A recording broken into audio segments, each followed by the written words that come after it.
लाडकी बहीण योजनेची ई-केवायसी कशी करायची बऱ्याच लोकांना माहित नाही, त्यांच्यासाठी हा व्हिडिओ घेऊन आलेलो आहे।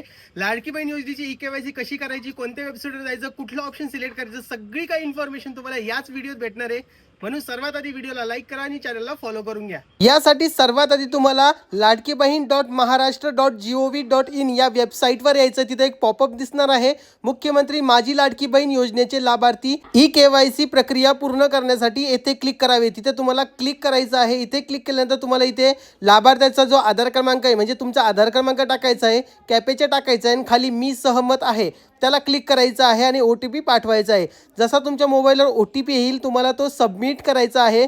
मग पुढचे परत एक ऑप्शन तुमच्या जवळ येणार आहे, तिथे तुम्हाला तुमच्या पतीचे किंवा वडिलांचा जो आधार क्रमांक आहे तो तिथे टाकायचा आहे। नंतर परत तुम्हाला कॅपेचा फिल करायचा आहे। माहिती भरते वेळी तुम्ही लक्षपूर्वक सगळी माहिती भरायची आहे। मी सहमत आहेला क्लिक करायचं, OTP पाठवायचा आहे। OTP येणार आहे तुमच्या वडिलांच्या किंवा पतीचा जो आधार क्रमांक असणार आहे त्याला जो मोबाईल नंबर लिंक आहे त्याच्यावर येणार आहे। त्यानंतर तुमच्या पतीचं किंवा वडिलांचं नाव इथे तुम्हाला दाखवलं जाईल।